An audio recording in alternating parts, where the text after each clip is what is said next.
It's now time for The Sit Down with Don Tony.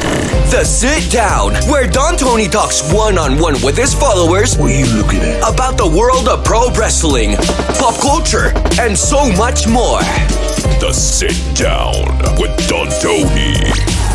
And now, your host, Don Tony.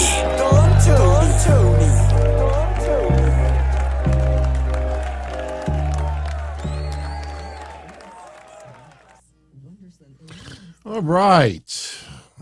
What's going on, everybody? Hope you're having a great weekend. It is Sunday night, March 12th, 2023. Yeah, it's an hour later than I expected. I'm surprised how much that our time difference affects us. I mean, the one good thing about it is spring is around the corner. It gets darker late at night, an hour later. So I don't mind it. I don't mind losing the hour's sleep, especially when you sometimes take a cat nap every day. You seem like the hour doesn't really factor all that much, but want to welcome you all. And as I posted for our live audience, shout out to you as always, we are going to go 60 minutes tonight. So rather than me banter for 5-10 minutes as an intro, let's get right into it. For our regulars, you already know how this works. For those that are new, I am live, and I show up with an empty piece of paper. Whatever you want to talk about tonight, wrestling, non-wrestling, anything that's on your mind, you got to be in the live chat to do it. It doesn't cost you anything. Just if you have a question you want me to answer, just write in capital letters the word question so it stands out. If you have a comment that you want me to share with everyone, just write comment. And then write whatever you want to write. And as always, super chats are not required, but they are appreciated, and they definitely help keep Don Tony in business and will always get immediate attention. VIP priority, and I already see that 2 have come in right before we went live, so let's open up with them, and then we could segue with further discussion. And why do I not see the comments? All right, well, you can't see it on the screen. I don't know why, but let me see if I could take. Okay, here we go. Chris Cutrer with the 1999 super chat, and basically he is talking about the Bloodline, and he wants to know, do I think the Bloodline angle with Sami Zayn would have gone as far as it did and as hot as it did if Vince was still in creative? Seems too coincidental that they ended up with their biggest and hottest angle in years with Vince out of power and creative. I'll be honest with you. It's really hard to tell. I mean, look at it like this. We have a storyline that's been going on for a lot longer than people realize. Sami Zayn wanting to be in the Bloodline was about 4 months, 3 to 4 months before Vince McMahon stepped down from creative. In fact, I think it was sometime in May that he wanted to really be part of the Bloodline, had to prove himself, and he became an honorary Uso. Well, until he got the shirt. I think he got the shirt after Vince stepped down. But let me put it like this. Something that's been put out there, and it doesn't get a lot of attention because it's not sexy. People want to keep the controversy. They want to keep, incorrect things alive because it keeps conversation going. Kevin Owens and Sami Zayn beating the Usos at WrestleMania was always the end game. When Cody Rhodes first came back, Cody Rhodes versus Roman Reigns at WrestleMania was always the end game. Sure, when you go to point A to point B, there are diversions. There are things that you can't predict. And let's not take away all the credit that Sami Zayn deserves. Sami Zayn has taken the opportunity and run with it. He's grabbed it by the balls. Paul Heyman with that interview recently saying, look, we gave Sami Zayn crumbs and he turned it into something major. The only thing that I could say is that maybe Sami Zayn would not have been given as much time or opportunity to let his character develop. I don't know if they would have condoned getting the other wrestlers to break character a little bit, because Sami Zayn got some of those guys to break character a little bit. And it was refreshing. It was, you feel like Sami Zayn legit. Listen, the time that the Usos and Roman Reigns broke for a few seconds, you know what that showed people? That Sami Zayn really is, that lovable, funny guy that even in a storyline, these guys personally can't help but to find something funny and good about it. And listen, you look at Roman Reigns for the last bunch of years. What was the biggest problem that WWE had with Roman Reigns the last 3+ years? Getting someone majorly over as a babyface and him over as a heel. How many times did Roman Reigns feud with someone and they couldn't get him over as this hardcore heel? And the opposite. Before the Bloodline, I'm talking about just Bloodline right now. Before that, when Roman Reigns was supposed to be the quintessential babyface, no matter who they put him up with, they couldn't get him over as this hardcore babyface. They would just throw person after person after person. And now with the Bloodline, we got to give those guys credit. So honestly, I don't know how much would have been changed.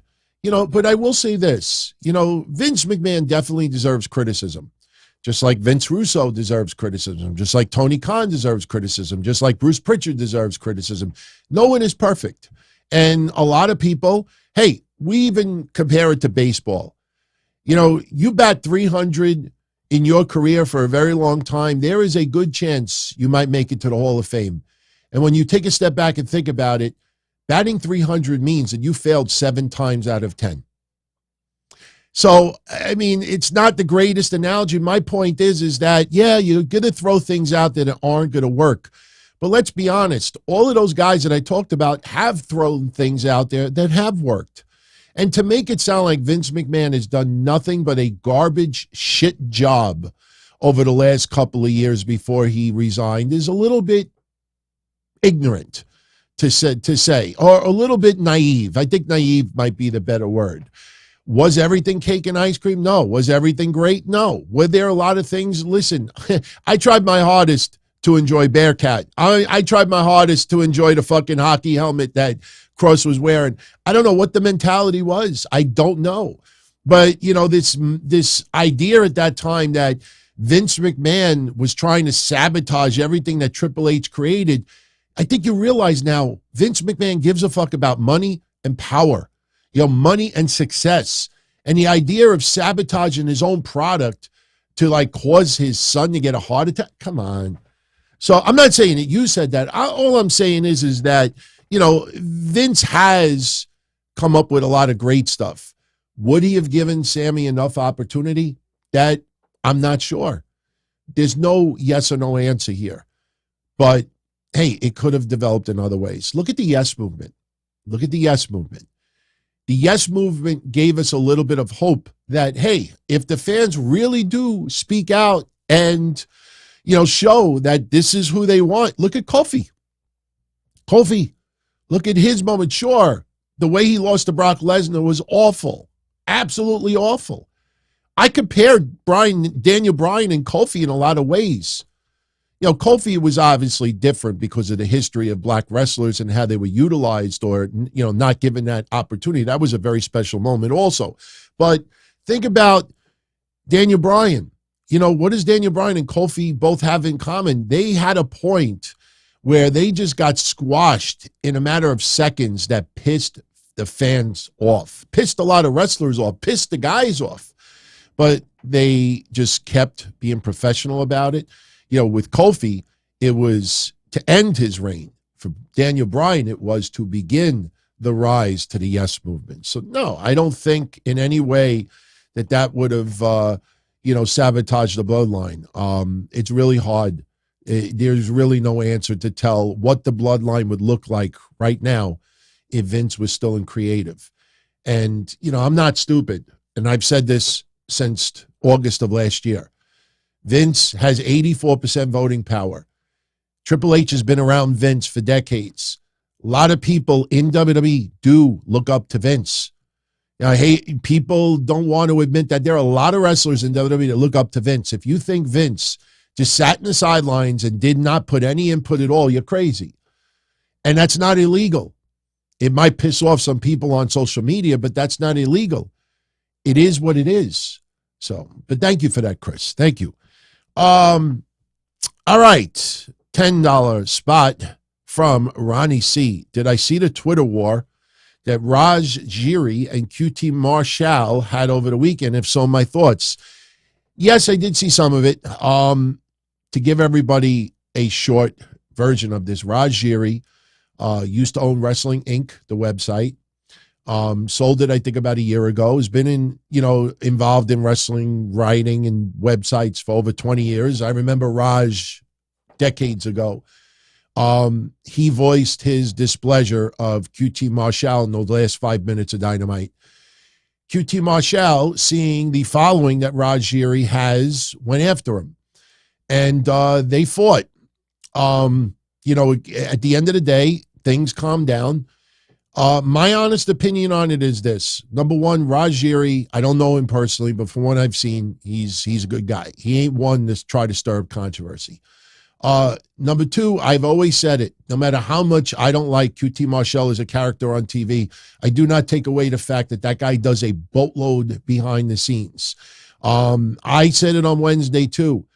Him being involved at the very end, no. I walked into this room and prepared for the show. I'm not going to hide how I feel simply because, as he said to Raj Giri, that some wrestlers' opportunities were taken away based on some people with loud mouths online that have a big following. Well, not for nothing, sir, but there is a big following that follow you that will take away the voice and the opportunity of some people online that speak out. It goes both ways. The excuse that people put their bodies on the line, so you should not, try to take away someone's livelihood. That's just, I stay out of this stuff, man. I voice my opinions, but I don't try to get controversial. Plus, you see what goes on Twitter. People have to type it and they have to repost it and they have to reword it. I'm not saying that Raj did this, but everybody's got to fucking write 320 characters and now even more with Elon Musk at the helm. They got to be noticed. And if you're going to do that, be prepared, especially if you do have a big following. Me, I do my talking here. It's just opinions. I express my opinions. I don't go on these vendettas to see, Fuego del Sol pulled from TV or this person. I don't do any of that stuff. If I like something, I praise it. If I don't like something, I will criticize it. One thing I never fucking do. And that's probably why I don't get into wars anymore. One thing that I never do is I never tell you how to feel. You never, ever, ever hear out of my mouth, don't follow that. Don't follow this person. This person. So I give you my opinion, how I feel, but I respect anybody that feels completely different. I welcome it. I always say that. And that's the difference with a lot of people online. You can have an opinion, but when you push a narrative that this because this is white, hey, everybody, look, this is black. Oh, yeah, we don't want to get caught. Those are probably two wrong colors. This is red. This is red. Everyone, this is fucking red. I don't care. This is fucking red. That's what some people do. They convince you that it's one way and you have to follow that as well. Look at the Vince haterade. It's a perfect example of it. Convincing you that Vince is back in guerrilla doing creative and running the whole thing. Good. I hope he's running the whole fucking thing. Because if he's running it right now, overall, I still fucking love what I'm watching on TV. Yeah, there's a little bit of caca here and there. But if he's never left, good. I'm enjoying fucking wrestling right now quite a bit. Good. Fine. All right. Thank you, William M. DT's the real deal and one of the realest on YouTube. Listen, look at how many people are tuning in. If I piss in the wind, if I pull down my pants and start shitting on everything, yeah, I probably would have 10 times the audience. I'd rather just give you my opinion and you take it how you want. I try to keep things real. I try to keep things straight up. You know, we've been having some fun with the MLW situation. Do you know, I got a really nasty email yesterday. Don't want to say who it is. It's not anybody that works directly in MLW's management, but it's someone who's definitely committed in MLW and just basically told me, like, you know, why don't you just shut the fuck up with your points? And I responded back. I said, what? The only thing that I put out there is that Reelz pulled advertising over the last 2 weeks. And it happened right after the court ruled against MLW. And now MLW is making all these wild claims in court. In my opinion, I think Reelz, and this is what I told this person, I'm going to talk about it tomorrow on the show. Reelz is probably, Reelz is looking at MLW like fucking Matt Riddle was looking at all these fucking whack jobs, these dumpster fires that he used to be involved with. Oh, fucking, thank God I'm away from that fucking dumpster fire. I think Reelz can't wait until those 10 weeks are up. They realized that we didn't just get a pro wrestling promotion. We got a fucking dumpster fire attached to it as well. Sue Happy did it. Plus, Peacock just did a deal with Reelz. Let me explain something, everyone out there. And this is not any bash on MLW. Take note that I never criticized MLW's product. That's another thing that I told. I never criticized the product. I never said it sucked. All I said was, as far as the business side goes, Reelz is an independent channel. All right. I want everybody to understand this. You don't hear the business side of things most of the time with a lot of places. Why do you think so many people are shocked that WWE has not negotiated TV rights yet with Fox? We've been explaining about it for months, why this can't happen while this is going on. How many months ago did I say that if they don't work out a sale by June, around that time, that they have to pull the sale so they can work on the TV deals? It's not rocket science, but nobody focuses on that. Then when it happens, everybody acts shocked and surprised. But here's the thing with Reelz. Reelz is an independent channel. Reelz Live, On Patrol Live became their biggest show. And it only gets a couple 100,000 viewers. Reelz does not make the money you think that they do. When Reelz worked out the deal with Peacock, who happens to have WWE, you think Reelz wants to tell Peacock, listen, 10 p.m. on Tuesdays, we got to black it out because we got wrestling also. You know, once they're getting opportunities and they want to grow and expand, and you got this dumpster fire in court, and the ratings have been horrible. It's not the wrestlers' fault. They pulled their advertising for the 2 weeks in a row. Has anybody reported that? No. Their whole main audience demographic, they pulled all the ads. There wasn't one this weekend on Patrol Live. And I got an email basically telling me, why don't you keep your fucking points to yourself? And, you know, I'll talk about it more tomorrow. But again, you know, people just, it is what it is, everyone. All right. Stephen Chambers, any predictions who Jade's opponent will be on Dynamite? He says Taya Valkyrie. Yeah, that was who I went with on Wednesday. Taya Valkyrie is from Canada. For those that don't know, Jade Cargill has an open challenge Wednesday on Dynamite to face a Canadian female wrestler. She wants to face the top. So Taya Valkyrie, is she the top of the food chain for Canadians women's wrestling right now? Maybe not at the very top, but not far from it. Impressive name to put in the record books. Taya Valkyrie is a professional. Taya Valkyrie, if she works an indie show says, I want you to job to fucking, Wilma Walmart. Hey, we got this indie wrestler from our neighborhood. Her name is Wilma. She works at Walmart for full time, but she also wrestles a little bit too. She knows what she's doing in the ring, but we really need to, give her a little bit of a push. We're working out something. So could you put over Wilma Walmart?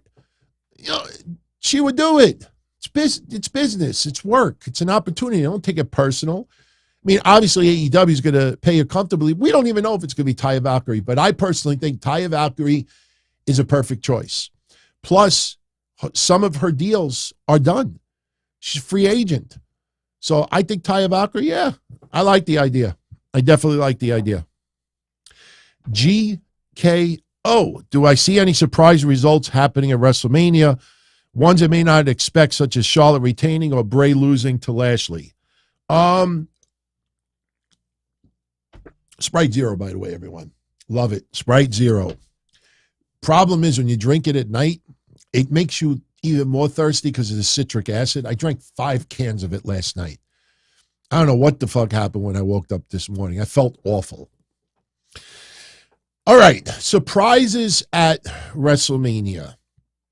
I think we will have surprise returns. I think we will have possibly some turns themselves. I think Omos possibly turning babyface. And even though they have visited Omos versus Lashley in the past, I think Bobby Lashley being part of the Hurt Business once again, that could be solidified by WrestleMania. As far as somebody winning that we don't spot, listen, right now Bray Wyatt losing, I'm not against that.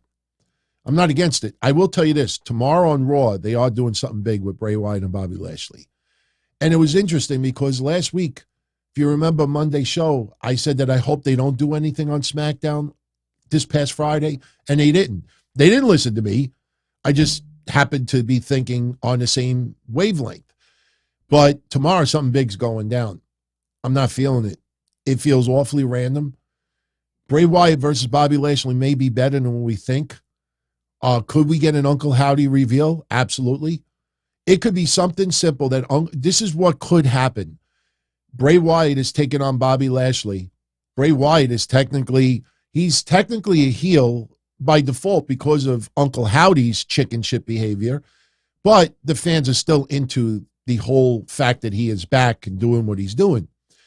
I think it could be as simple as Bobby Lashley getting the best of Bray Wyatt and Uncle Howdy gets involved in the match and Bobby Lashley unmasks Uncle Howdy to be revealed, Bo Dallas, whoever, Vincent, whoever you want to choose. But I think Bobby Lashley could win. I'm not giving that prediction, but I wouldn't necessarily call that an upset. As far as other matches being an upset, you know, Logan Paul over Seth Rollins, I would not discount that. I think in the end, Seth Rollins has to come out on top. I don't think his career gets derailed if he loses to Logan Paul. But other than that, I don't really, I don't see anything yet. Now, I will say this. Cheap plug for our Patreon family this Tuesday. Not Podcast Forbidden Door, but Patreon Forbidden Door goes down. Kevin Castle will be joining me. First time in a couple of years. We will be talking WrestleMania. We will be doing some minor Q&A. The details are posted on Patreon. And, we will definitely get into some discussion. But as far as surprises, maybe our conversation might lead to something else. And if any light bulbs go off in my head during that, I will share with all of you next week. So patreon.com/Don Tony, if anybody's interested. A few of you on YouTube who are channel members asked me, because they always get the Tuesday Patreon show also. If Patreons get ad-free episodes of everything we do here on YouTube, it's reciprocal. Our YouTube channel members get what I do on Tuesdays. Yes, the show will be available for YouTube channel members as well. It will not be uploaded to YouTube. I seriously don't think it's going to be uploaded to dontony.com. This is something for our Patreon family. It's not trying to single anybody out, but they've been pushing this for a while, and our audience is this big over there. So our discussion is going to be in front of a very, very small, intimate crowd. So, we'll see what happens. But the problem with putting it online is because then you lead to hundreds of people saying, oh, you got to bring the show back. Oh, you got to do this. None of us got to do nothing. You know what I mean? So we're doing this for one night, and who knows in the future. But the problem is when you put it out there for the masses, then you get this belief that, oh, no, this is one of the reasons why this hasn't happened sooner, because of things like that, because some people don't take it as just a one night thing. In fact, I had to tell people on Patreon today, I'm like, please, don't ask, oh, when are you going to do another one? Or why don't you just go?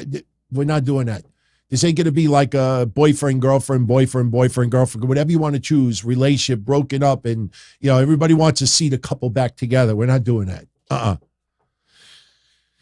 All right. Rocky Red with a question. Do I like the new Major League Baseball rules? Bigger bases, no defensive shifts, runner on second and extra innings, pitch clock. I don't mind the bigger bases. I don't mind them. I hate the fact that you can't do defensive shifts. They were done in the 50s. Just didn't happen often. I hate putting someone at second base in extra innings. You're given something that you didn't earn. I hate it. Pitch clock, I don't mind it that much, but I almost feel like if somebody goes over it, it's discretion of the umpire. I don't like, listen, let me put it this way. How much time do you truly think is going to be saved because of a pitch clock? A couple of minutes. People always say like, oh, why don't you just cut back on the advertising? Why don't you just cut back between the half innings, by an extra minute? Yeah, they could do all that, but then they lose money. So honestly, I hate all these fucking rules. Slowly, Major League Baseball is turning me not into a fan. I'm slowly losing my fandomhood for baseball. Football, listen, I have changed my views on the kneeling. When it first happened and the way it was so politically biased, I just lost my love for being a football fan. As ridiculous as that sounds. Now I totally agree with it. And I should say I understand it and I don't discredit it. But you got to do more to bring me back. And it hasn't happened. Slowly, baseball is turning me into a hater. And if people don't want to tune in because it's a 3-hour game, oh, fucking well. Oh, well. I don't like the rules. I don't like them at all. A little bit here, a little bit there. But out of all of them, the runner on second base in extra innings is the worst. I fucking hate that. One of my favorite baseball games of all time is July 4th, 1985, the Atlanta Braves versus the New York Mets. I have the entire game on video. I think it was 16-13 it ended up. I don't remember the exacts. I haven't watched it in ages from beginning to end. They had a whole bunch of rain delays. And the game ended at like 4:30 in the morning on July 4th. And actually Atlanta did the fireworks show at like 4:30 in the morning, woke up the whole fucking neighborhood. But watching that game, that's for anybody that's longtime baseball fans, that's the infamous Rick Camp home run that he hit. And that is one of my favorite games of all time. And look at how long that game was, 7 hours? I mean, nobody wants to see a 7-hour game. But I never, ever turned off a game. If a game is exciting, why do you want it to end 15 minutes early? I don't like it. All right. Bash 8. What do I think of Valentina Feroz apologizing for liking a video about trans? Well, let me put it this way. I don't know all the details behind it, but apparently some political person put on a wig. And I don't know if he was making fun of trans or if he was calling them out. I know there's been a lot of political discussion about these transgender, I don't even know what you call it. Like people are just going out there and they're like putting on performances. And I honestly, I stay away from stuff like that. I have my opinions. I respect other people's opinions. Valentina Feroz liking something, that's her opinion. That's her right. Whether I agree with it or disagree with it is another thing. What Valentina Feroz is now understanding very, very quickly is that you cannot like anything that is politically incorrect or is somewhat controversial or you better be prepared to defend yourself. Just deleting it and apologizing, what does that do? I like Valentina Feroz. No problem with her whatsoever. And what she did, I don't really have an issue with either. The issue I have is her apologizing and deleting it, because you're deleting it because people got upset, not because you changed your view. See, like the Colin Kaepernick stuff that I was mentioning earlier. I used to say a lot of things about it back in the day, and I lost viewers because I would talk about politics way too much. As time went on, my opinion changed, and I understood and talked about it. But my point is that I didn't change my view because it pissed people off. I changed my view because my viewpoint changed. And I don't think Valentina Feroz's viewpoint changed. She just deleted and apologized because she pissed off some people, and I don't think that's right. I don't think that's right. Hey, look at that. Wow, look at that. They popped up back on the screen. It's magic. I thought it was deleted earlier, but yeah, Chris Kutra, I had to acknowledge you from earlier. Thank you, Chris. And once again, thank you, Ronnie C. There you go. Much love to you as well. We talked about Raj and QT Marshall. Dean Parks with Johnny with a 10 spot. I don't block or mute anyone online. I don't mind seeing the nonsense, but some people saying that the Ray Dom story is boring. They care more for WWE to announce the match than paying attention to the story. Johnny, if those people get you mad, if you think it's foolish, those are the people you should either politely stay away from or just look for a different topic. Listen, without naming names, there's a lot of people that I'm friends with online that say some outrageously, what's the right way to put it? Outrageously conflicting viewpoints that I have. And when I see it, I just look for something else. Believe me, I muted a lot of people on Twitter. Best thing I ever did, mute people. If someone really gets under your skin and just whines over and over, mute them.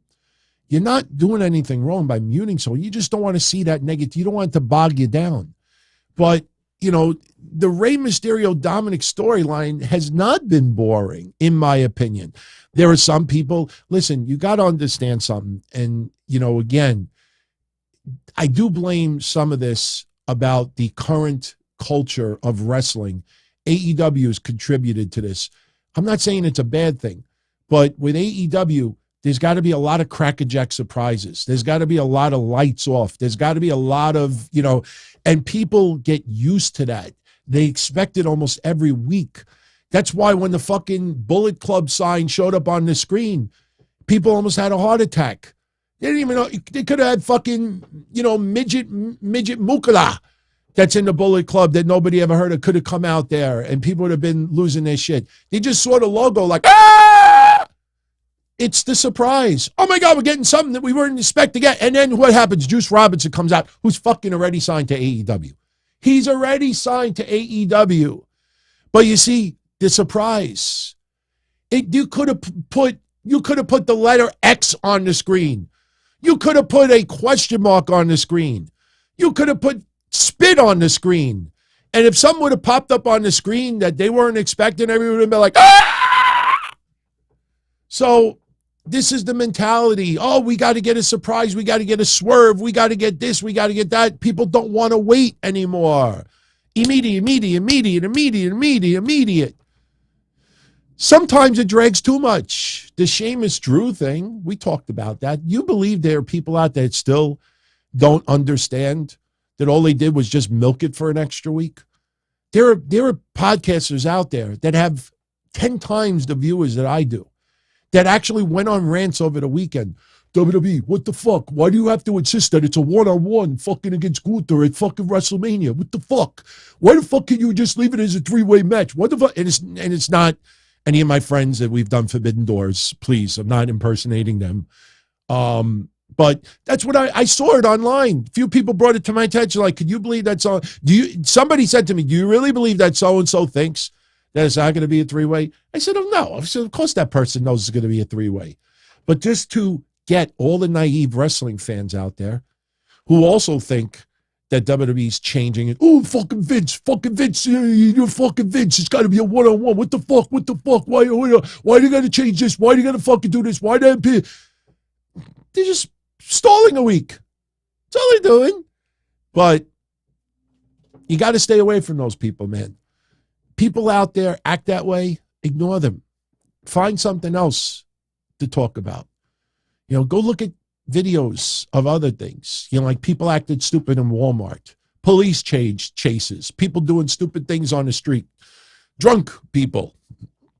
Cats. Like there's so many things to look at. I would just stay away from those people. Let me tell you something. The more I stay away from those people, the more fun I have. The more fun I have. And, you can't get bogged down from those people. So, William M., when do we see the legend killer Randy Orton back in WWE? I wish I knew. He's definitely feeling a lot better. He's definitely worked hard to return. I'll be honest with you. And I brought this up before. Matt Riddle's about to return. Listen, I could say this now because it's not news anymore. Matt Riddle was supposed to return in February in New York, Brooklyn. Believe me, because when I was conversing with Misha, and I still talk to her a little bit here and there, she's a very, very cool chick. Believe it, very, very cool. Matt Riddle found a winner. Found a winner with her. She, don't judge a book by its cover. But at that time, she said to me, she goes, look, he's supposed to return in Brooklyn. And if he returns in Brooklyn, I was going to go. My wife was going to come with me. We were going to get backstage passes. I don't know if I was going to get a press pass, but we were going to, say hi and, and that's it. We weren't going out for dinner after or anything. I was just going to go to the show and say hi. But because of the Bloodline storyline being as good as it's been and being so focused, they didn't want to add outside elements to the storyline so close to WrestleMania. That's why he hasn't returned. He's got to get revenge on Solo Sikoa, period. Just like Johnny Gargano with Grayson Waller. For 2 weeks, and I didn't say this on Wednesday, and I was kind of pissed off that I forgot to say it on Wednesday, but I'll say it here now. What pissed me off for the last 2 weeks about Johnny Gargano and Grayson Waller was not just the fact that a lot of people out there refused to say that idea because they wanted to clickbait and milk that Shawn Michaels might be returning to the ring. You look at thumbnails for a lot of podcasts out there, and you will see the clickbait up until at night, Shawn Michaels returning to the ring. They all knew it was going to be Grayson Waller. And what sucks about that is people are more concerned about views and clickbait than being excited as a wrestling fan.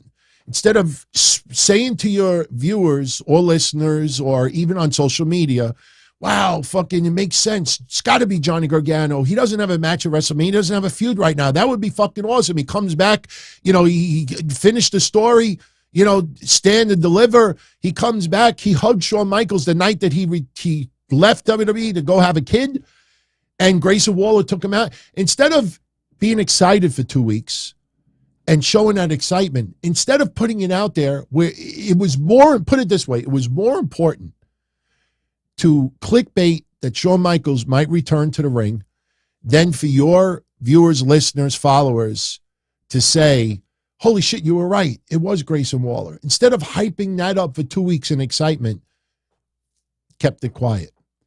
So that's the thing that sucks more than anything. Instead of being excited about something that is going to happen, you intentionally don't bring it up because something else will get you more attention. And that's one of the biggest problems right now. But as far as getting back to Riddle getting revenge on Solo Sikoa is always part of the plan. Problem is, you don't want to incorporate it right now. Could he show at WrestleMania? Absolutely. I hope Riddle and Randy Orton return as a tag team for a little while. They don't necessarily have to go for titles, but them reforming a tag team, they could get some revenge on the Usos once the Usos no longer have belts. See, that's the thing that was a big problem. When Randy Orton and Riddle got hot and, they were going to feud with the Usos, the problem is that the results were going to end up being one-sided most of the time because they weren't taking the belts off the Usos. Now, if there's no titles on the line, now you could get some wins on the opposite side. So I hope Randy Orton does return sooner than later. The back issue was very, very serious. But, believe me when I tell you, if Randy Orton was not returning, by now we would have had some type of an update somewhere, somehow. Basically given, you know what I mean? Like even with Big E, this past week was the 1-year anniversary of Big E's neck injury. And, they said it a year ago that it wasn't going to be until after WrestleMania that they would reevaluate, where it stands. People just seem to ignore that point and like, oh my God, I hope he could be back for WrestleMania. And, that's not physically possible. But we knew pretty much what was going on with Randy Orton. Everybody is still in the dark. And that's Randy Orton's decision more than anything. So the fact that they have been so quiet about his current status tells me he's returning soon. I really believe Randy Orton is returning soon. So, Gruss, why do you think he can't do the RKO anymore? Has he said it? Has any specialist said that? I know why you're saying it. It makes sense. You think about his body and what happened. I get it. But unless we see that he can't do it anymore, or if he can't do it anymore. Look, remember Hogan when he started getting all the surgeries? When he got the spinal stimulator put in, that was it. People didn't believe me. I have the spinal stimulator still inside me. I have in my spine the same exact Boston Scientific spinal stimulator that Hulk Hogan had put in, implanted years ago. And the thing is that there's a battery, there are leads. Now, sure, I could do back bumps right now, and the leads are not going to suddenly shift where I start going, that's not going to happen. But I got a battery pack, in my back, inside.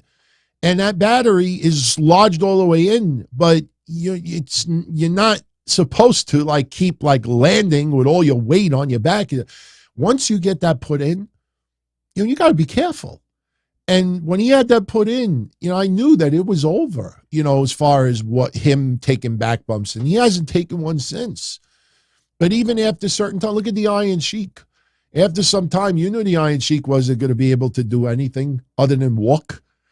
So Matt Riddle, until you see it with your own eyes or you hear it with your own ears, don't immediately think that he can't do it. So, all right. Randy Orton will not be in the Bloodline. The Bloodline is, remember when I used the term tsunami? That's not the greatest term to use, but the Bloodline are going to suffer a tsunami. They're going to be shocked, it's going to hit them all at once.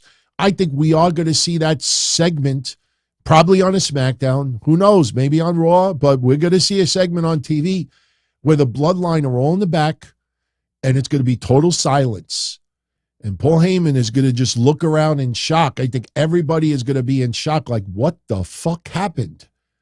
We went from having everything to nothing. We're going to get that moment. So adding people to it? No. It's got to come to an end, everyone. Things come to an end. This is a movie. At some point, the movie ends. You might get part 2, part 3, part 4, but the movie still ends. WWE, the Bloodline, that aspect of the movie ends. You don't just, because we don't want it to end, let's add an additional chapter to it. Why? Why not? That's okay. All right. Indigo. What are my thoughts on how AEW misused Wardlow and many other wrestlers who we fans see potential in? Much love. You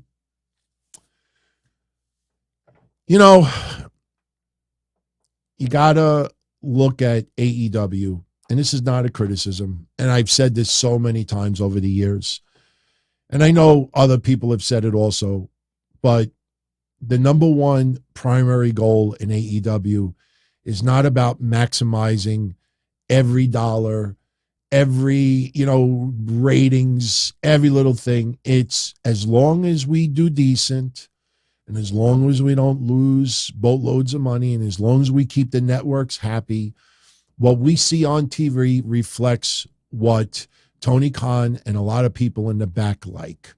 The fans don't get to dictate as much as you think. If that was the case, Ricky Starks would not be feuding with the Jericho Appreciation Society for 6 weeks, and now with Juice Robinson. Ricky Starks would be holding some gold right now. All right, you see Bryan Danielson versus MJF. I said this last week. The Iron Man match was beautiful. It was a masterpiece, and somebody pointed out to me over the weekend, like, DT, I never really hear you ever use the term masterpiece. I don't. Because very few things in wrestling have been mastered. That was. But it feels like I missed the first half of the movie. Like the feud was a couple of weeks, and where's the initial match? Where's the rematch? Where's this leading to? It's what they believe that they like, and they will give the fans just enough, and then they pull back on it. And they think YouTube is the pacifier. That somebody, oh, you like this person so much, they have 60 matches on AEW YouTube. That's not enough for me because I'm not stupid. Revenue is TV, advertising, and pay-per-view.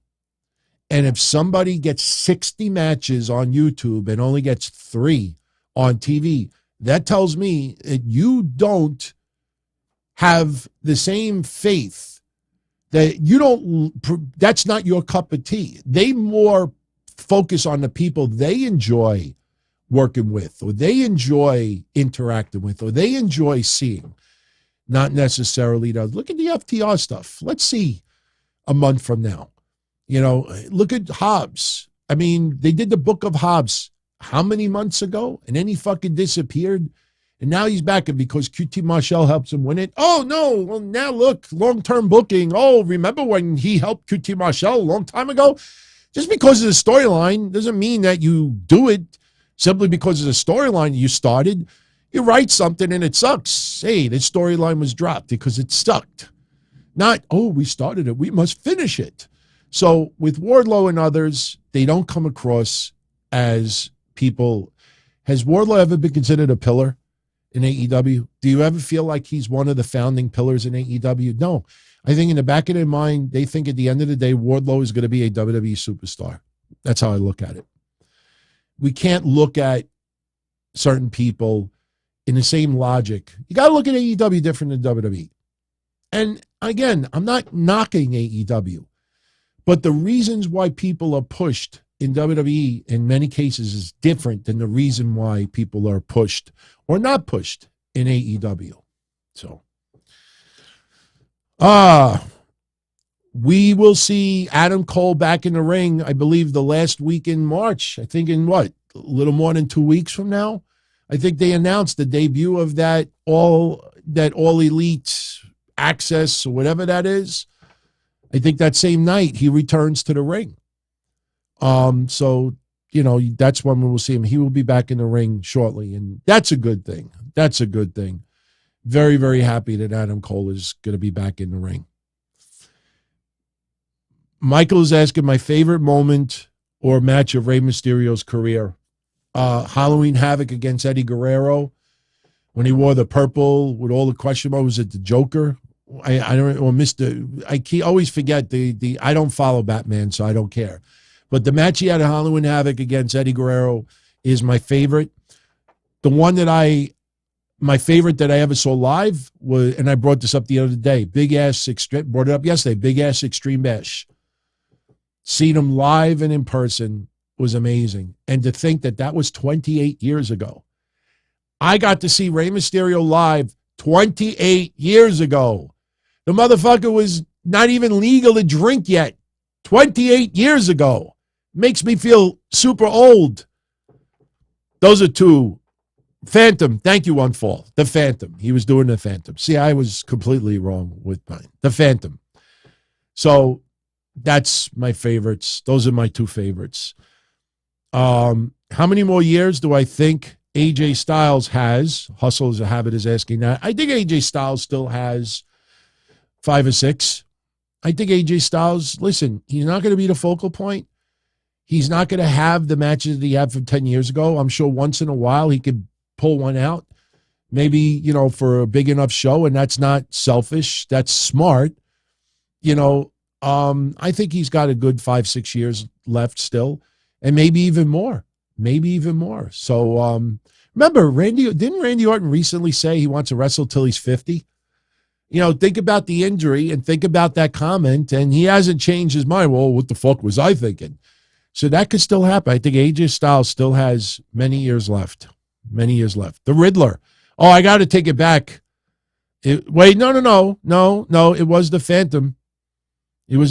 Multiple people say, whoever the fuck, you know who it was. Halloween Havoc against Eddie. Do I even need to say what he was wearing? All right. Do I like backyard wrestling? Asks Tristan Sloan. I've been to some. I enjoyed wrestling with my friends when I was young until I got knocked out a few times. I'm not going to ever be one to say, don't try this at home. But I honestly feel that, you do need to get proper training. Believe me, when I went to VPW's wrestling school, and I know how to do some moves already, very few. But when I went and I started to have to learn, the basics from running the ropes to taking loads of back bumps and this and that and fucking throwing up in white buckets, I realized why that was being done. And it wasn't just you got to go to school. If you want to have a backyard event and people have been trained to a degree and you want to do it in your yard with your friends, just be really careful. Because more times than not, people do get hurt. And getting hurt is not cool. Getting hurt isn't going to get you a piece of ass, male or female. It's going to make you look stupid in the end. So, Gruss asks, should Conan induct Rey Mysterio in the Hall of Fame? Absolutely, he is. We'll talk about that tomorrow. Look, yesterday I said it should either be Conan or Edge, or both. And we did find out yesterday that Conan is inducting Rey Mysterio. When WWE approached Rey about going in the Hall of Fame, even though he's still an active wrestler, he asked to have Conan induct him. And WWE said yes. So Conan will be inducting Rey Mysterio, which is cool. When you look back when I thought about the last 24 hours, I thought of Jerry Lawler. And he's home from the hospital. And by the way, we're going to start wrapping this up. We got about 8 minutes left. Jerry Lawler just got home in Memphis from the stroke. When people thought he was going to be out of the hospital and be able to go home in 4 days, remember that? It made no sense at all because of, the risk of flying and everything else. He just got to Memphis like a day or two ago. But I always remember when Jerry Lawler went into the Hall of Fame, and he wanted Lance Russell to induct him. And WWE said, no, we'll let you have William Shatner instead. And I fucking love William Shatner. But now if Jerry Lawler was going in the WWE Hall of Fame now and Lance Russell was, with us, he would put Jerry Lawler in. I love that they're letting Conan put him in. Conan's not a bad person. Do I need to remind everybody my history with Conan? I'm not bringing it up because some weirdo out there always seems to tell Conan, you believe this motherfucker brought it up again? Like, I don't do it because of that. I don't need props or accolades. I know what I did. I'm very happy with what I did, and I'm happy that he's doing well. I fucking love it. I have a very, very fond appreciation for Conan. The fact that he gets to put Rey in, it's not just special for Rey, but that's special for Conan as well. That's awesome, man. That's awesome. And I'm very, very happy that WWE obliged. And Conan will do the right thing. Conan will make Rey Mysterio extremely proud. And he's done that a million times over the years. Kevin Milwaukee, I am like Greg the Hammer Valentine matches. The longer you go, the better you get. I know the problem is we do so many shows during the week. I can't, people out there like other podcasters too. And I always feel like, I don't want anybody to feel like, and here's another thing too. If I go 2-3 hours a show, I don't expect everyone to tune into every minute. And I find myself repeating things 2-3 times a week because people didn't listen to yesterday's show or last Monday's show or last Wednesday's show. So we try to spread it out even. But I appreciate that though, believe me. Not every show goes short. I mean, we do go 2 hours still once in a while, and we go 90 minutes. I'm sure Tuesday's going to be 2 hours, but we try to keep it fresh. So it's just enough and everybody has a good time. Nobody has to fucking change their daily schedule because, DT recorded 3 hours today. So we spread it out evenly. So I enjoyed the Latino World Order. I actually liked the LWO back at that time. In fact, no joke, for quite a while now, I've been wanting to go on eBay and get an LWO shirt again. There's a few that always are on eBay. Brand new, never used, Latino World Order. I've been wanting to get one. I think I'm going to have to get something for Rey out of appreciation. I mean, I have some Rey Mysterio stuff already, but not like, tribute stuff. So might have to get something for Rey for the backdrop. So I hate losing the hour too, William. It's technically 8 o'clock right now here, but it's really 9 o'clock. And tomorrow we're getting a nor'eastern. If you don't know what a nor'eastern is, it's simple English, very shitty weather. So I got to get up a little bit earlier than usual. So, tomorrow's going to be kind of a fucked up day. All right. Come Tuesday. Yes, come Tuesday. Listen, I'm happy that we turn the clocks ahead an hour because that means it gets darker later. In fact, just so you know, I'm going on vacation. I will be leaving either late Thursday, April 6th, or early Friday morning, April 7th. And I'm coming home Monday, but I'm coming home Monday at like 7 o'clock at night. I usually come home Sunday nights, but because it's the day after Easter and she don't have to work, and because it gets dark at 7:30 by then, I'm coming home at 4 o'clock. I won't be home until about 7. I mean, I'm going to go on the road at 4. But the reason why I'm doing that is we get another half a day and it'll still be daylight. I hate driving at nighttime. I just did too many whack jobs on the road and too many whack jobs now that smoke weed on the road. I can't tell you how many times I brought this up before. I'm driving down my neighborhood or on the highway or something, and because I have the vents on in my car, suddenly my car smells like babanya. Like my wife's like, "What is that?" And I'm like, "You don't know what that is? It's fucking weed." And then if you watch like On Patrol Live, or if you watch when people get pulled over and they're accused of having marijuana, where they're like, "Bro, I don't have any drugs. I don't smoke weed. Bro, I smell it." Believe me, I tell you, a lot of times these people are not lying. It comes through the vents. My car smells like Cheech and Chong sometimes. And I don't smoke weed. I don't do drugs.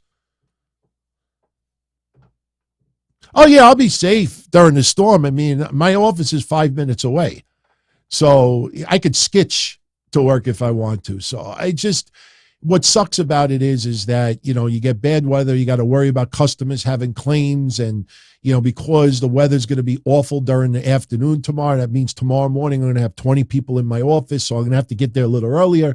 There's a few people with pending cancellations, plus one of my insurance companies, UPC, is going out of business. They got fucked in Florida with all the storms, so now they're literally going out of business in 2 weeks, and I got to find new companies for a lot of people.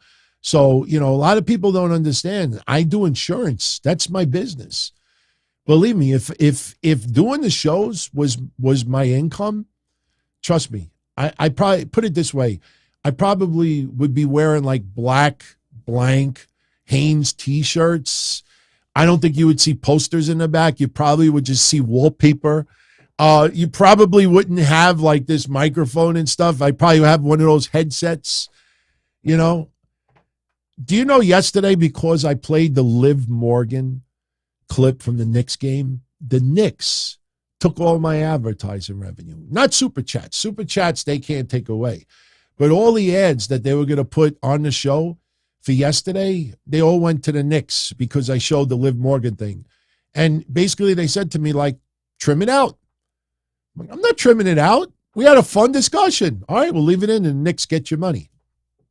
That happens more than you realize. That's why I'll leave you with this before we go. Take note of a lot of podcasters out there that never ever show a video clip. They're not lazy. In many cases, they're very smart. They will show you a screenshot. They'll show you a GIF file, but they never show you a video clip because this is what happens. And it's all algorithm. There's no individual person trying to screw. Trust me, no one at the New York Knicks was like, fuck Don Tony. It's algorithm. It's all data computerized. A lot of people don't understand that. A lot of people still think that Aubrey Edwards hunts podcasters on YouTube, tries to get them shut down. It's not true. But people don't want to hear that. Shh, we want to fucking shit on her. Shh, shut up. Shut the fuck up. Yeah, but Aubrey's not. Shut up. We want to need a reason to crap on her. I'm not the biggest Aubrey Edwards fan. I don't even know if I am an Aubrey Edwards fan. She works hard behind the scenes. That didn't sound right. I know in some people's eyes, but that was sincere. But she ain't singling out nobody. You know what? I always wanted to get one of those clip-on microphones. They actually have a really good one. Friend of mine that doesn't do a wrestling podcast, he does like cemetery videos. He's got one, and sometimes when he live streams from his house, he puts the clip on, and I'm like, wow, that sounds fucking great. Like, fuck this setup, you know? I mean, I don't mind it, but it does get a little bit annoying. So, yeah, Aubrey Edwards. You know, listen, are we just like numb? Let me ask you all this. You don't have to write anything, something to think about. Did we just get numb about Aubrey Edwards, or has she gotten better? I'm being serious. You don't have to answer that. Just think about that for a minute. Like, you know, I mean, she still goes like she's surfing in, you know, in the ocean. You know, I still see some reactions here and there, but I think she might have dialed it back a little bit, you know. Or is it that we just got numb, that we've seen it so many times we don't even pay attention anymore? It's like, man, I don't want to use this example. I don't want to use it. All right. It's like someone with a disability. Not, you know, choose any disability you want. Hey, I have a disability from my car accident. So, you know, I should, but choose anything you want. And you've never seen it before. You don't laugh. It's not like Goldust in Evolution. You know, I'm going to get you. No, I'm not saying that. But when you see someone that has like MS or someone that has, you know, some type of physical disability and you've never seen it before, like you're just like taken back, like, wow, you know, like, oh my God, you're not used to it. Then after a couple of months, you see that person. Hey, what's going on? Frank. Hey, how you doing? Hey, how you doing? How you doing? And you don't even notice it anymore. And I'm saying this in a complimentary way. You know, like you see something that you don't normally see and you're taken back by it. You know, somebody that has 3 eyes, somebody that has 19 fingers, you know, somebody that has, you know, some issue about that. Somebody that has a fucking big giant tattoo on their face. Look at Mike Tyson. Look at Mike Tyson with his tattoo. When Mike Tyson first got that tattoo, every time you looked at him, you just saw the tattoo. Now when you look at Mike Tyson, you don't even think about the tattoo anymore. You know, so I think after a while you get a little bit numb to what Aubrey Edwards does. So, yeah, that's a lot of people in my neighborhood, Chaos. No joke. Hey, Anthony, how you doing? My neighborhood, it's Anthony. Nobody calls me Tony.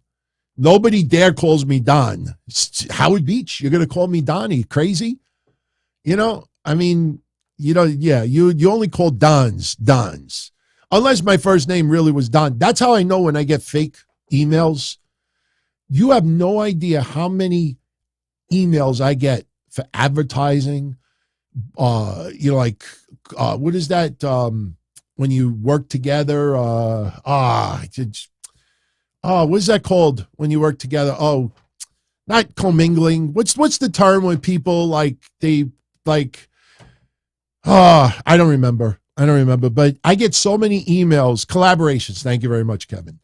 I get emails about collabs, and how I know most of the time they're fake or it's someone that really doesn't know me. They'll say, good afternoon, Don. Mr. Tony. Or they'll say it like that. I mean, and it's not, you could tell when someone, because some of you say, hey, Don, what do you think's going to happen with that? People say it because of the nickname, but when you get this professional email from like Nautilus, good afternoon, Don.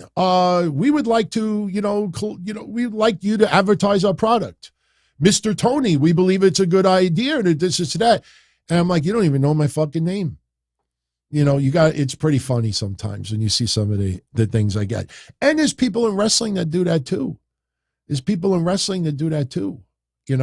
like, Don. And I'm like, don't call me Don. Oh, okay. What should I call you then? And I'm like, okay, so you don't know. You don't know anything about me. So, all right, 5 minutes and we'll get a jet out of here. All right. Kevin is asking, if I were pegged to a book to face Tito Santana in his prime versus Ricky Steamboat, would I have one creatively turn heel for the angle's sake?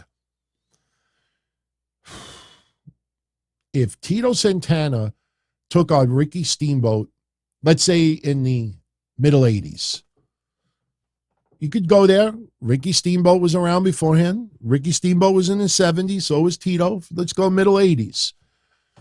Would I turn either one of them heel? If I had to turn one heel, I would turn Tito Santana heel. I think Tito Santana would probably have an easier job turning heel. Ricky Steamboat, there was just something about Ricky Steamboat. You don't turn heel. It's like you don't turn Alberto El Patron babyface. You don't turn Miz. Even though you want to know something, Miz is going to have a babyface run in the next year and a half. Miz is going to have a babyface run. And I'm telling you, it's going to work. You've heard me for years, and I'm a fan of the Miz for a long time. I got to meet the Miz when they were still doing Tough Enough. And trust me, you don't, know someone after meeting them once. But the impression I got was, man, that guy fucking really, really is taking this shit seriously. Yeah, he was naive and immature at times, but I'm a fan of Miz. I'm telling you, for years I said, you don't turn that guy babyface. But as he gets in the latter stages of his career, that motherfucker is going to cut a respect promo and going to get a pop from the crowd. That guy's going to turn babyface. But you do not turn Ricky Steamboat heel. You do not turn him heel. Twix is asking me my thoughts on Solomonster as the new commissioner of House of Glory. I love it, man. Good for him. Seriously. I had so much fun being an on-air character for the indie wrestling that I had the opportunity for. I had the opportunity for 4 different feds. Well, I never got to do anything XPW, obviously. That was just behind-the-scenes stuff. But VPW, Jersey All Pro, Fat Frank's rookie promotion, what was it, Jersey Championship? I don't remember what he called it at that time. Obviously, Frank Goodman, USA Pro, UXW. And for a brief cup of coffee, FTW. It was Fuck the World Wrestling, and then they changed it to Fight the World Wrestling because they were getting a lot of negativity. I will never forget. I don't share this often, but I know this fucking guy has got the footage out there.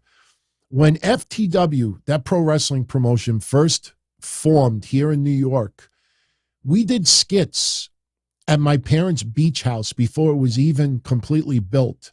If you ever saw the Goodfellas pose with me, Jay Lover, and Grim Reefer, that we filmed at our house. The Deli Man stuff, that was filmed in my parents' beach house. We did segments where the Purple People Beater Eater or something like Purple Beater People Eater or something like that. It was a superhero character that weighed 90 pounds. This guy looked like he would have ran after Trevor Murdoch's motorcycle if he had a bucket of chicken strapped in the back. He was an Irish guy, weighed 100 pounds, and he wore a cape, and he ran across Rockaway Beach. And we were filming it from my parents' house, and we did a segment where Jay Lover was feuding with this guy. And there's a match with me managing Jay Lover against this guy, and it's one of my favorite moments. It was on YouTube. They pulled it. I don't know if they pulled it because I liked it, and I was so happy that it was on there. I should have capped it, and I didn't. But my point is, we did this whole skit where Jay Lover's in my house, and I'm in my bathroom, and I'm shaving and everything, and Jay Lover's like, hey, how you doing? Or I said to him, like, hey, Jay, how you doing? Listen, I'm a wreck. Everywhere I look, I see this purple beater fucking eater or whatever. And we did this skit where, he would look away for a second, and then here's the purple fucking guy shaving the mask with the shaving cream. And Jay Lowe's, what the fuck? And then he looks back, and I'm like, are you all right? What the fuck's wrong with you? Snap out of it. We had so much fun, man. So I loved doing that stuff.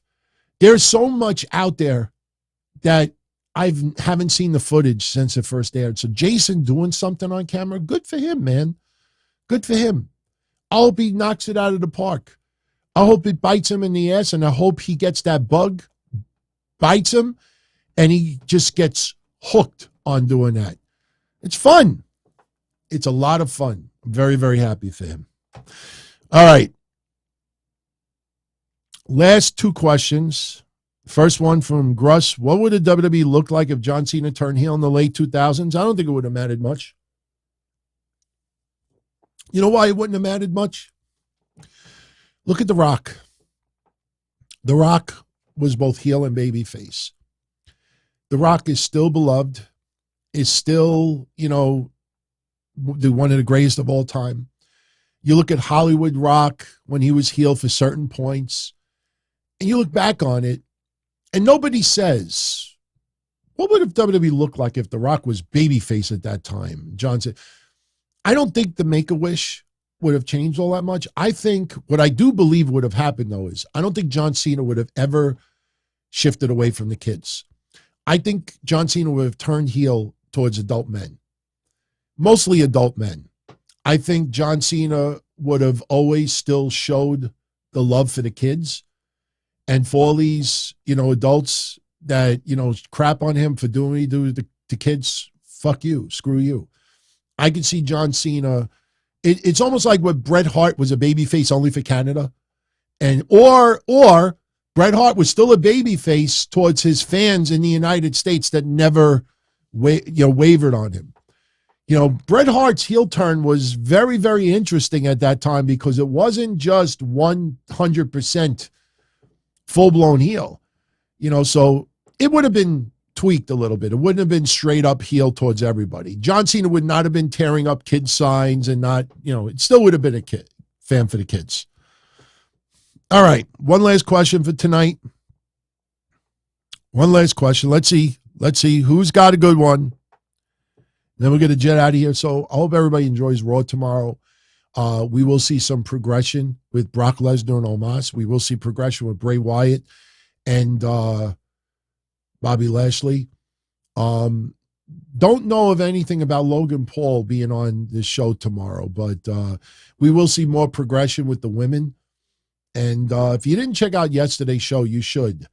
We really had an awesome show yesterday. I mean, they're all good. But yesterday, just every conversation clicked, and a lot of it actually will lead into tomorrow's Raw. So I normally don't eat breakfast. I know I have coffee, and I usually have like an early lunch. So that won't be the last question. I mean, that would be kind of cheesy to get out of there. So, all right, last question. Brock versus Omos is going to be better than people think. Omos versus Braun Strowman in Saudi Arabia was a lot better than people thought. And let me tell you something. Listen, let me say this. Let's finish with Omos. I want to say this. Omos versus Brock Lesnar is not the match that I wanted at WrestleMania. I want to make that clear. I did not want to see that match. But I say this. What do you expect Omos to do even if he was great in the ring. The guy is a giant. Giants do giant things. You watch Omos versus Braun Strowman again. That match was very good. For their size and for what you expect out of them, the match was a lot better than people expected. If you get Omos, Saudi Arabia versus Braun Strowman Omos, if you get that Omos taking on Brock Lesnar, and WWE allows Omos to get some additional offense in that normal people would not against Brock, and the match, what else would you expect from there? You know, I think we got to give Omos the benefit of the doubt that, you know what, maybe this guy has improved. He shows signs of it in Saudi Arabia. Listen, if Saudi Arabia sucked, I would be 100% here saying, why are you doing this match? I mean, I understand Brock, you know, but why are you doing this match? But remember, this was Brock's decision. We said it the night the challenge was made. This was Brock's decision. Brock has that power. People want to say, oh, that's Vince's call and this, you know, well, maybe Brock did talk to Vince about it. There's nothing wrong with that. You may not like it, but there's nothing wrong with that. So I'm just saying, I didn't want that match, but we have that match. And I think it's going to be better than the way some people portray. You know what sucks about it? I will say this. I'm kind of mad that there's a lot of people out there hoping that it sucks. Because if it sucks, then they could use that as, you see, told you, it should have never happened. It was awful. This is Vince's fucking idea. Blah, blah, blah, blah, blah, blah, blah, blah. The worst thing that could happen for those people is the match to be very good. Because then what do you say to that? So that's the thing that I fucking hate about it. That there are people out there who want the match to fail. I want to be entertained. Period. I don't want anything to fail. Why? So I could go on a rant and say, see, fucking Vince put his hand back into it. Fucking Vince. Vince. Remember what I said the other day? And I'm going to keep saying it. And I'm going to say it so much that people are going to start going on Twitter and repeating it and not give me credit for it. Remember TNA many, many years ago? What was the hashtag that you kept seeing over and over and over again when things sucked in TNA? Blame Russo. Blame Russo. Blame Russo. Blame Russo. Blame Russo. It's the same thing again, only a different Vince. Instead of blame Vince, as in Vince Russo, now it's blame Vince McMahon. Whenever something sucks to high and holy hell, it's blame Vince, but a different Vince.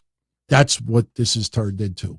And that sucks, in my honest opinion. So, all right, everyone. I hope you enjoyed tonight's show. See, we actually went 20 minutes longer than expected. We don't religiously have to go an hour, but we want to keep it around that time frame. So we ended up going a third more. So again, I thank you as always for joining me. If you enjoyed the show, you know what to do. If you have anyone else out there you think would like the channel, let them know about it. For my friends on Patreon, I definitely look forward to seeing you all Tuesday live. It'll be a fun show. Majority of the show, we'll be talking WrestleMania, a little preview, what we're looking forward to, what we're not looking forward to, what we think could happen, not could happen. And, it'll be a fun show. And, I'll be back here 24 hours from now? A little more, 25 and a half hours from now. I'll be here after Raw. So we'll talk about Raw. And, one last thing I wanted to just point out to you. If you look at, for the last 2-3 weeks on YouTube, I tweaked the titles a little bit. And I think they're going to be that way from now on. Put the name of the show in the titles. Be easier to search them. I used to put like certain subjects of what we talked about in the titles, almost as a attractive way to like get someone, hey, what is this guy talking about? And I realized that everybody and their mother does that. So people want to tune into Don Tony now. So you'll see the titles a little bit different. And that is something that I decided to do just to keep everything a little bit more organized. So much love, everyone. Thank you as always for the support. You know what? Before we go, I think did I leave one out? Okay, I did leave a super chat out. Somebody pointed out to my attention. Thank you very much, Rick. Johnny, theme parks and things with Johnny. With a $10 spot. Thank you, Johnny. Some fantasy booking. The return of Riddle on SmackDown or Raw. The Bloodline is beating down Kevin Owens, Cody, and Sami. Then Riddle's music hits, evens the score, and we get Riddle and Solo at WrestleMania. That's part of what was going to happen. Solo Sikoa was going to get involved. Listen, I don't know exactly what match. Roman Reigns was going to be going at it with somebody.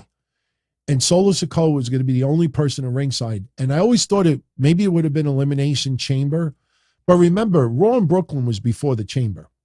But something was going to happen where Solo Sikoa was the only person at ringside with Roman Reigns, not the Usos. And Solo Sikoa was going to get involved in a match. Riddle's music would have hit. Riddle would have chased Solo Sikoa away, started beating on him, doing whatever he's doing. And that would have negated Solo Sikoa. The outcome wouldn't have been any different. Roman Reigns would have still ended up on top. But the thing is that Roman cannot depend on Solo Sikoa anymore because of what went down.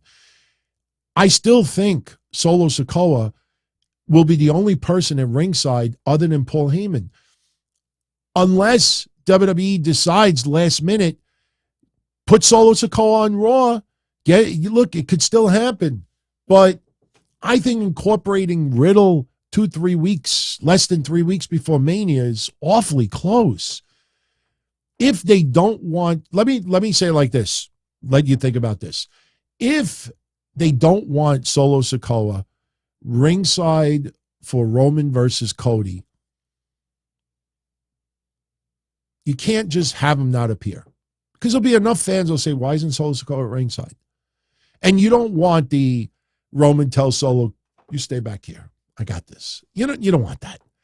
So if you want a specific reason why Solo is not at ringside for Roman versus Cody, then you have Riddle. You reintroduce Riddle. And he takes on Solo Sikoa at Mania.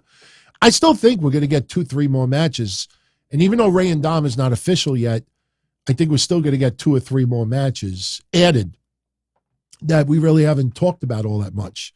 So let's see what happens. But it's not a bad idea, Johnny. I definitely like the idea.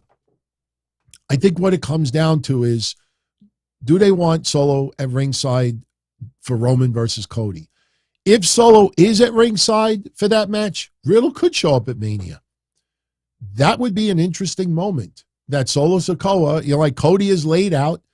Solo Sikoa, is about to do something, and then Riddle's music hits. Riddle runs down to the ring, takes out Solo Sikoa. That leaves Roman all by himself. I don't know if they want to do that asterisk. It wouldn't necessarily be an asterisk when you think about it, but, you don't want anybody to be like, oh, Roman lost because, interference. And the opposite. They don't want that with Roman winning either. So, all right, I'm out of here. Much love as always. Thank you all for joining me for tonight. For everybody on the replay, much love to you as well. And I will hope to see you soon. Maybe as soon as right after Raw. 11:05 p.m. Eastern. Much love, everyone. Be well. Take care. Stay safe. Have a good one. As far back as I can remember, I always wanted to be a podcaster. For me to live any other way was nuts. To me, those goody-good people who worked shitty jobs for bum paychecks and took the subway to work every day and worried about their bills were dead. I mean, they were suckers. They had no balls. If I wanted something, I just took it. I ran everything. I paid the bills. I paid the host. I even paid the masked maniac. Everybody had their hands out. Everything was for the taking. We always called each other good fellas. You would always hear from somebody. You're gonna like Don Tony. He's all right. He's a good fella. He's one of us. But if you're part of my crew, nobody ever tells you they're gonna get rid of you. It doesn't happen that way. There weren't any arguments or curses like in the movies. See, your haters come with smiles. They come as your friends, the people who've claimed they care the most for your life. And now that's all over. And that's the best part. Today everything is different. There's lots of action. I don't have to wait around for everything like everyone else. Oh, I didn't get the vaccine? Fuck you, vaccine me. Oh, your delivery guy has COVID? Fuck you, feed me. Right after I moved here, I ordered egg noodles and ketchup, and I got spaghetti with meat sauce. I'm no longer an average nobody, while they get to live the rest of their lives like a bunch of schnooks.